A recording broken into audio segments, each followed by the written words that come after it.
Hi, welcome back. Here we are at our Fall 2018 study, the Gospel Project for Students. Thanks for being with us. For today, we're going to be in Unit 2, Session 3. And so the last time we looked at this foreshadowing that was taking place in the sacrifice of Isaac, the fact that, that God was testing Abraham and sort of what that entailed and what that meant, and really how this was just sort of casting our vision forward into the sacrifice of God's own Son, Jesus, for our sins. So, there's a beautiful narrative, and hopefully that your students got a lot out of it. And so here we are. We're going to be looking at how God continues to sort of providentially carry out His plan of redemption. So God has been gracious to Abraham.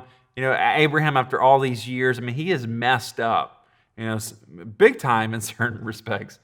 Trying to pass off his wife as his sister, and just sort of living in fear and stuff like that. It's just, he's messed up, but nevertheless, you kind of look at his walk with God, and we especially saw it here in this past time, Genesis 22. Well, man, he just has this mature faith, and so he is.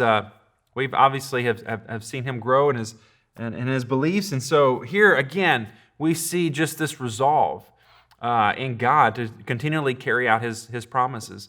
And so Abraham, he knows that he's probably not going to be around much longer, that he needs to find a wife for Isaac, his son. And so he doesn't want Isaac sort of going off.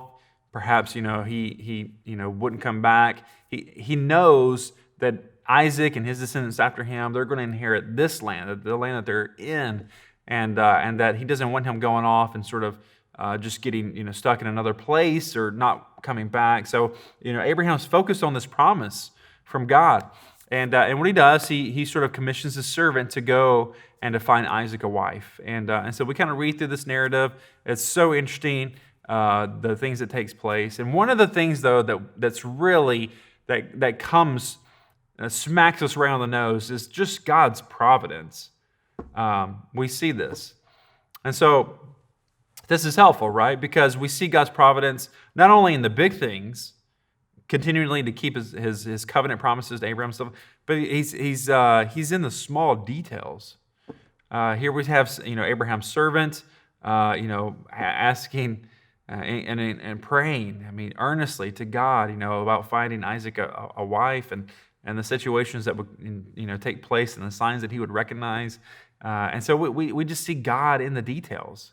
So God's not only in the big picture stuff, but He's also in the details of our very lives. And so I would use this as an opportunity to really emphasize that and talk about God's goodness in doing that. He's not just some sort of, our students kind of believe that He's just some sort of distant deity, and that, He keeps the sort of the laws of nature in motion, that He doesn't allow things to sort of, go into complete chaos.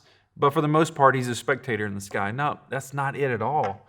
And that's one of the things that we see here. So He cares about the most intimate details of our lives, the smallest things to the big things. And I would want my students to know that. I want them to realize that that's the case in their own life, that He cares, that He loves them, that He is intimately involved, and that He wants to be at work and orchestrating things both for their good and for His glory.